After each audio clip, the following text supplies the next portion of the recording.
Dear students, welcome to UGC EPG Pathashala on Human Rights and Duties. My name is Professor YSR Murthy. I am the Executive Director of the Center for Human Rights Studies, OP Jindal Global University. In this paper on philosophical foundations, sources and duties, we will take up today the module on natural rights. In fact, over the course of next few modules, we will be looking at the theories of rights.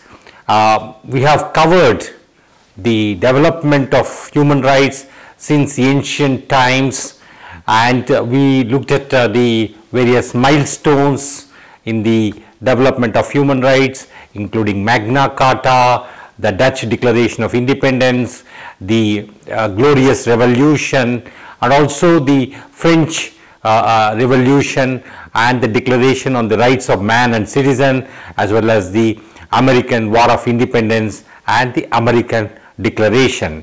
Before we go and discuss the various theories of rights, we will first take up an examination of the natural rights and how the natural rights have evolved over a period of time and ended up as a human rights. What are the learning outcomes of this module? At the end of this module, the students will be in a position to understand the emergence of natural law and natural rights. You will also understand the significance of natural rights in the development of human rights, and also understand the critical evaluation of the theory of natural rights. As I said earlier on, in this section we will take up the study of theories of human rights. It starts with the study of natural law. The natural law thesis gave birth to natural rights. There are also other theories of rights, but in this module we are going to concern ourselves with natural rights and how they transformed into human rights. In this inquiry, first we need to reflect on the term rights. What are rights? Rights refer to those entitlements as a result of which one may choose to perform certain actions or refrain from performing certain others. Every right has a corresponding duty. In other words, if A has a right X against B, it means that B has an obligation to discharge a certain duty towards A. In this situation, A is regarded as a rights bearer, while B is regarded as a duty holder. Normally, duties are held against the state, but they can also be held against family, in the case of the rights of the children, or a corporate entity or another individual. Please consider the following example. For instance, when we say Gopal has a right to be free from torture, what do you mean? Here Gopal is the rights bearer and state has a duty to ensure that Gopal enjoys a life free from torture. The right in question is right to be free from torture. In simple terms, natural rights imply that every person, simply by virtue of being born as human being, is entitled to certain basic rights. These rights are regarded as inalienable, or in other words, which cannot be taken away. They form a system higher than that of positive law, similar to God's laws or laws of nature. Before we go further, it is important to define and understand certain terms. First, we take up state of nature. While introducing the concept, philosophers ask us to imagine a situation before a state came into being. A situation prior to the state is called a state of nature. It is a hypothetical situation and has the following attributes. There is no government, there is no territory, and there is no governmental authority having monopoly over the legitimate use of coercion or violence. Only natural laws operate. Based on the state of nature and the assumption about human nature, political philosophers, scientists theorized on the origin of the state. It is worthwhile to examine what the life in a state of nature is like. Without a state and its institutions, and what kind of inconveniences can be anticipated in such a state? How can natural laws help in such a state? Natural law refers to rules of conduct which are determined by human nature. The natural conditions of human existence are the requirements for human beings to flourish and develop. It is associated with the will of God and gives rise to questions about enforceability. Natural rights are rights which persons possess by nature, that is, without any basis in a declaration, convention, or an act, in the absence of political and legal institutions. On the other hand, positive rights refer to those rights which have been conferred or guaranteed by a particular legal system. We might distinguish natural rights, moral rights, and legal rights. The last category, legal rights, are recognized by positive law. All natural rights theories discuss the features that humans have by their nature and which make respect for certain rights appropriate. The theories differ over precisely which attributes of humans give rise to rights.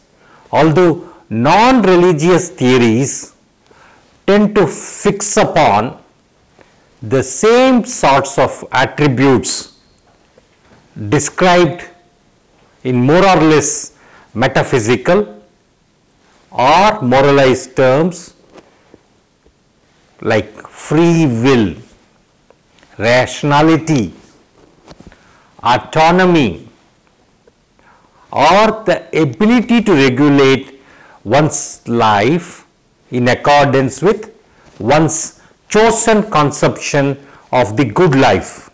Natural rights theories agree that human reason can grasp the fact that it is appropriate to treat beings with such attributes in certain ways. Grotius, Thomas Hobbes, Pufendorf, and John Locke had all defended natural rights. Locke, for instance, in his writing on state and government, argued that the right to life, liberty, and property, which existed from prior to the formation of civil society, continue to exist. Moreover, they put limitations on the legitimate authority of the state. Natural rights are therefore those rights which derive force from the natural status of things.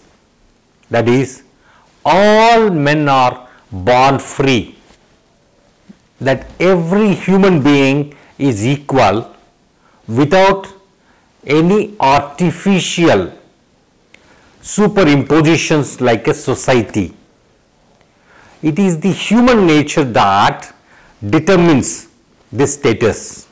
Natural rights sets the ideal towards which all other man-made laws should be directed, and in case of conflict, though not factually so, but morally or from the point of legal principles, the natural rights are to triumph.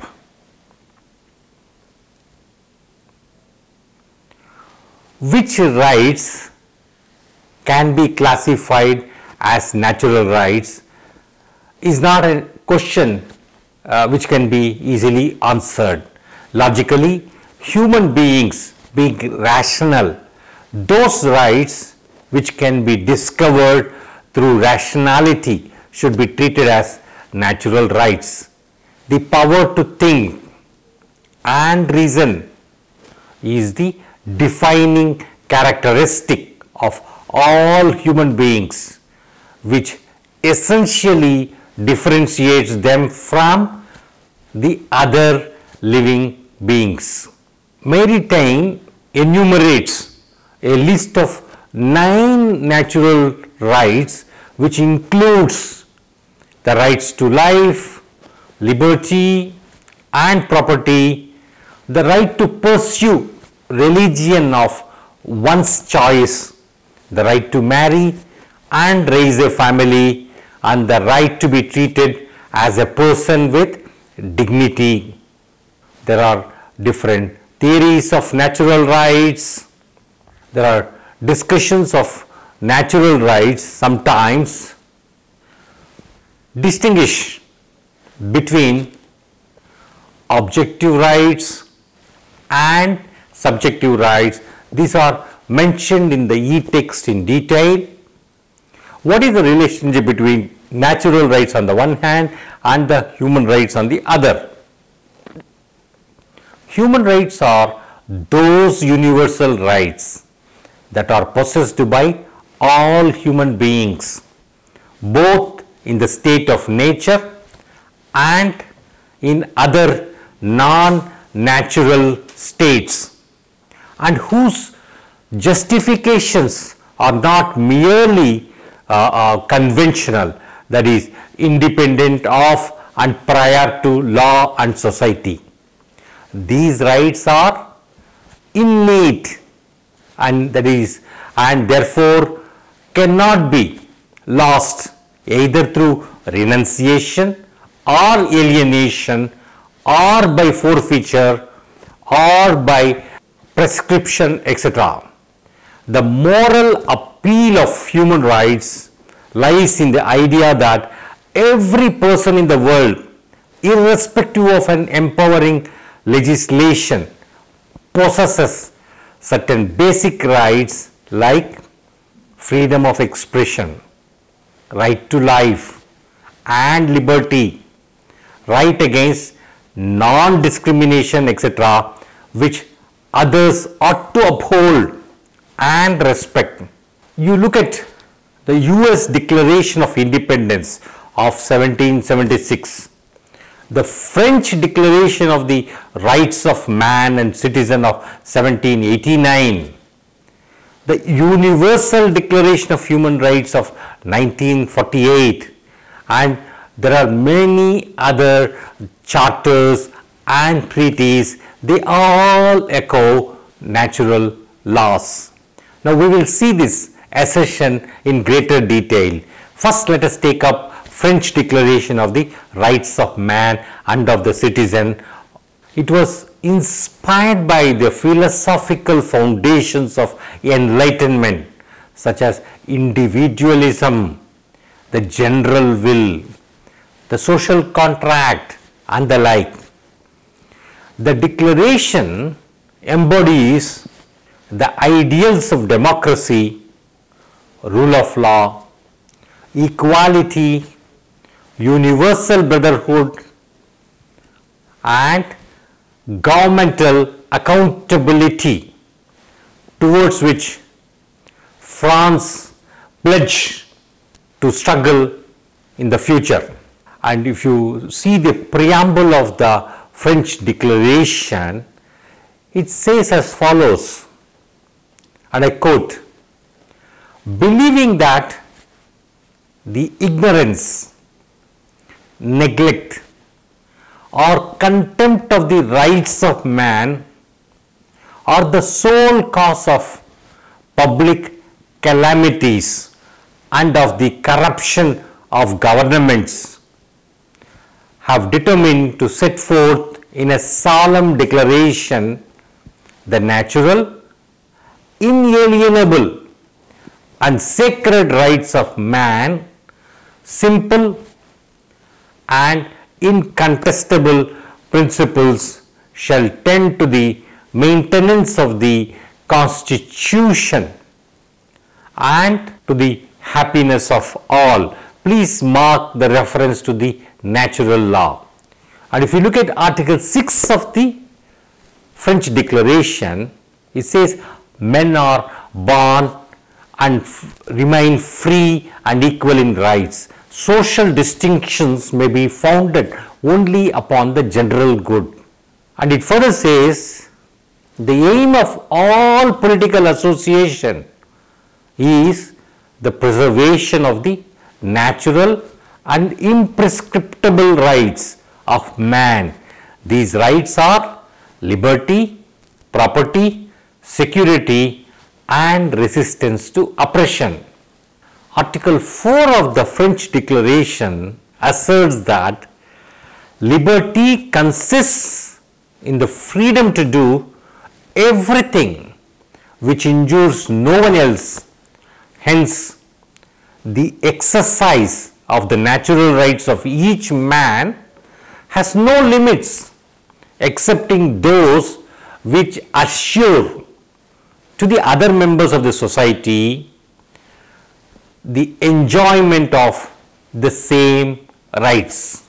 Article 6 of the French Declaration proclaims that law is the expression of the general will. Every citizen has a right to participate personally or through their representative in its foundation. It must be the same for all, whether it protects or punishes.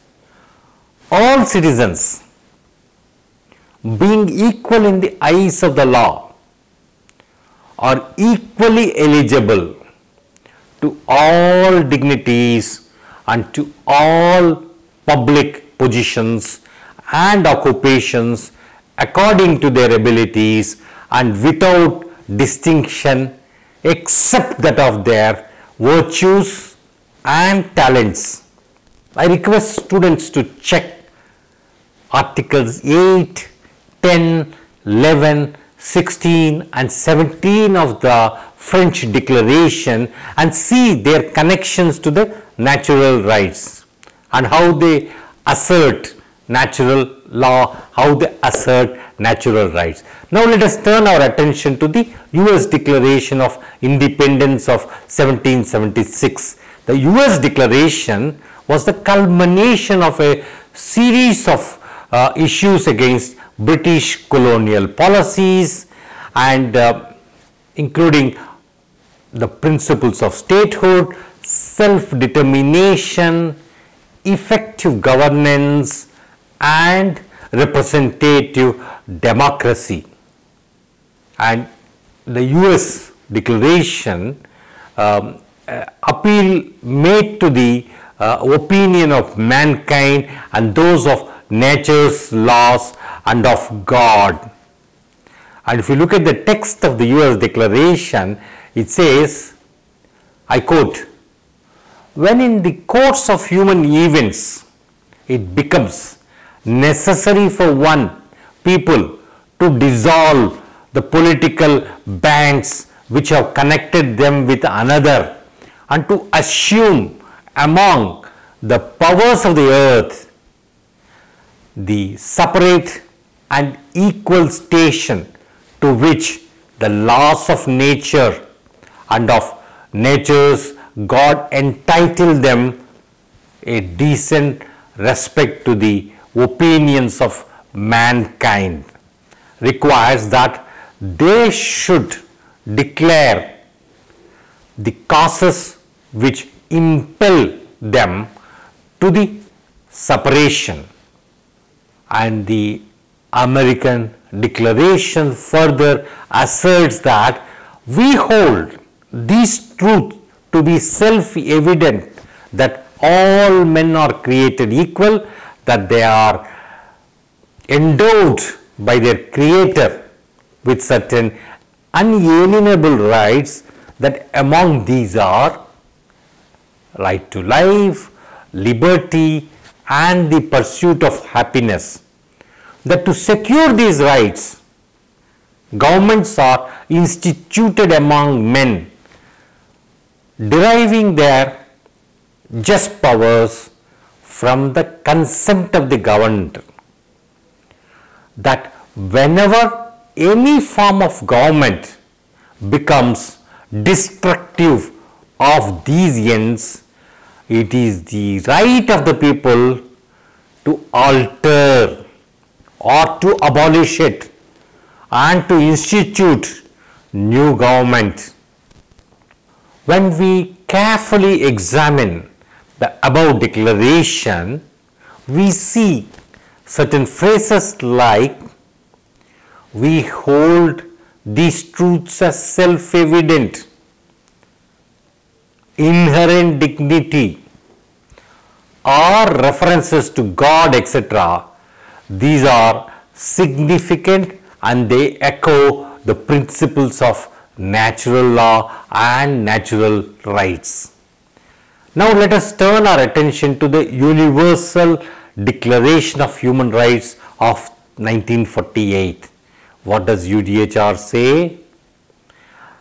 The preamble of the UDHR asserts that whereas recognition of the inherent dignity and of the equal and inalienable rights of all members of the human family is the foundation of freedom, justice and peace in the world.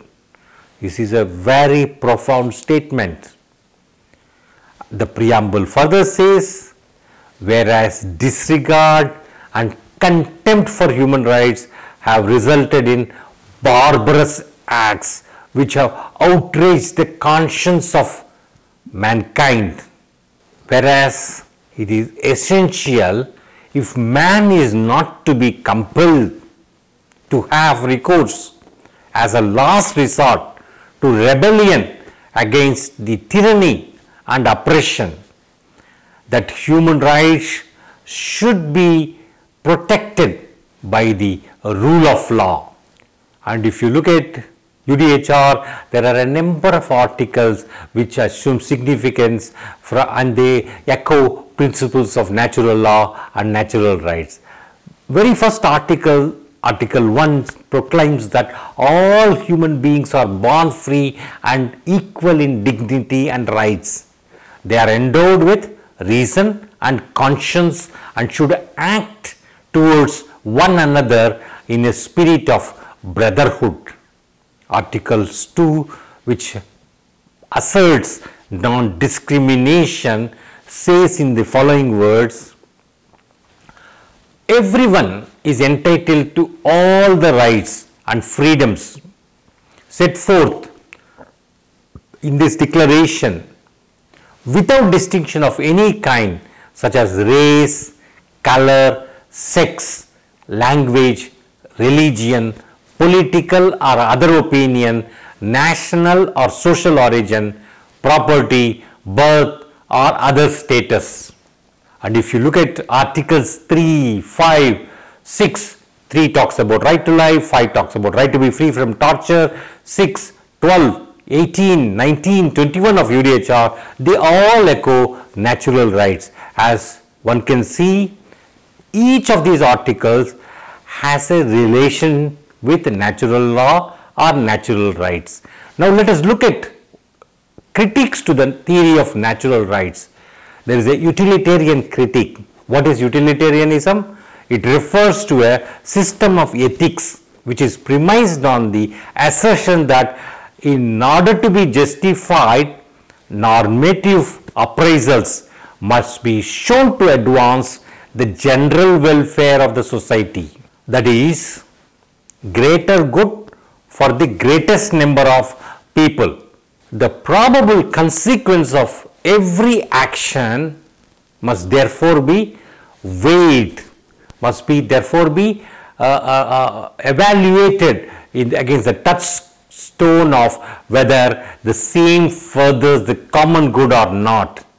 Famous exponents of this utilitarian school of thought are Jeremy Bentham and James Stuart Mill. Bentham despised natural rights, including the concept of natural law, which were independent of social recognition or enforcement. Bentham had stated in his anarchical fallacies that rights is the child of law. From real law come real rights, but from imaginary laws come from laws of nature come imaginary rights. Natural rights is simple nonsense. Natural and imprescriptible rights, rhetorical nonsense, nonsense upon stilts. In other words, he termed natural rights as utter nonsense. It can be said that Bentham's opposition to natural law, natural rights, stems from his thesis on rights and obligations, that obligations are grounded in coercive legal rules, in the absence of which no one can claim any right. A right having intrinsic moral worth but devoid of enforcement was not a right in the first place.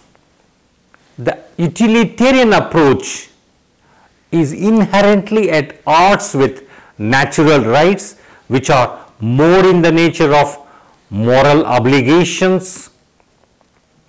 When a person has a right to do something, it provides an argumentative threshold against objections to enjoying that right. Say X has a right to life.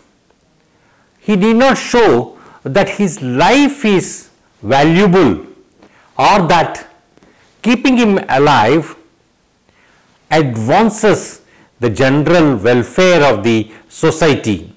Just by virtue of having been endowed with this right, X is entitled to defend it, although he may not be justified in adopting any measure whatsoever. X, however, can and ought to defend this right even at some cost to the overall welfare. Minimal increments in utility can hardly be supposed to overcome the argumentative threshold of excess right. Thus, purely welfare considerations cannot sit well with the idea of natural rights having moral force. What are the other critics? Critics of natural law theory say that it is doubtful, however, that the inherent nature of Homo sapiens establishes laws of behavior for human beings in the same way as it may establish laws of behavior for cats, lions and polar bears. It is especially difficult because so much of human behavior is shaped by the environment, that is, by deliberate and non-deliberate conditioning, training and education. Famous legal philosopher Hart accepts the idea that the end of the person might determine the existence of objective principles that lead towards such good, but only insofar as this idea refers to the end of survival, in as much as it extends to all aspects of human life beyond its modest minimum. According to most traditional theories, the principles of natural law are self-evident truths discovered by the light of reason.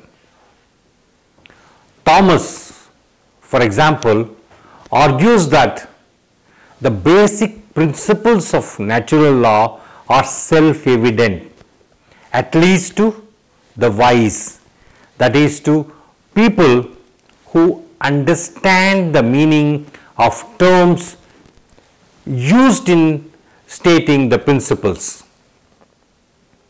This is not Hart's position.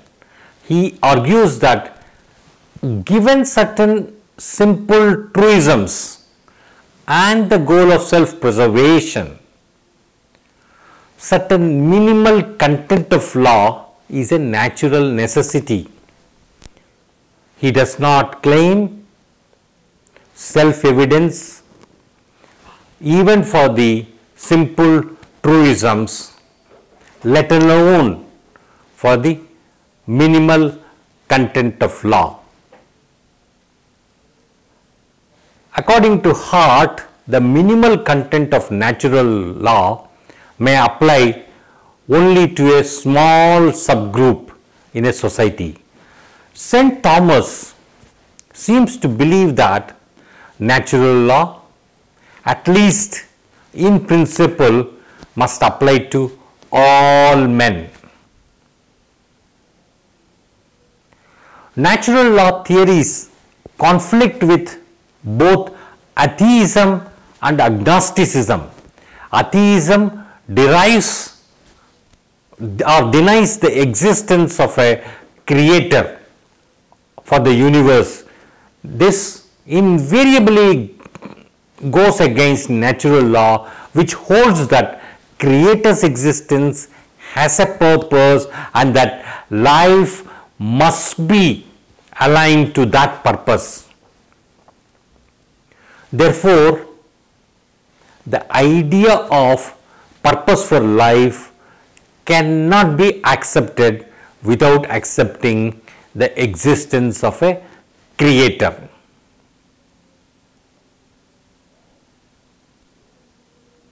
Natural law theories assume that human mind, simply by looking at the natural inclination of the creation, can determine the purpose of life given by the creator. But there is no proof behind such an assertion. There is no unanimity even amongst those who recognize natural rights as to their content. Natural rights have been seen as gifts of God, as correlative to duties imposed on man by God and concomitants of human nature or reason. In conclusion, natural rights imply that every person, simply by virtue of being born as human being, is entitled to certain basic rights. These rights are regarded as inalienable or which cannot be taken away. They form a system higher than that of positive law, similar to God's laws or laws of nature. Natural law refers to rules of conduct which are determined by human nature, the natural conditions of human existence, or the requirements for human beings to flourish and develop. It is associated with the will of God and gives rise to questions about enforceability. Natural rights are rights which persons possess by nature, that is, without any basis in a declaration, convention or act, or in the absence of political and legal institutions. Natural rights are therefore those rights which derive force from the natural status of things, that all men are born free, that every human being is equal without any artificial superimpositions like in a society. It is the human nature that determines this status. Bentham despised moral rights, including the concept of natural rights, which were independent of social recognition or enforcement. Bentham, as I mentioned before, stated in his Anarchical Fallacies that rights is a child of law. From real law comes real rights, but from imaginary laws, from laws of nature come imaginary rights. So he, in a very forceful way, he said natural rights is simple nonsense, and natural and imprescriptible rights is rhetorical nonsense, nonsense upon stilts. But as a result of the theoretical contestation, eventually one finds that the natural rights, natural law has evolved into human rights, and one finds this expressed in the Universal Declaration of Human Rights of 1948 and in the treaties and conventions which have been adopted subsequently. Thank you.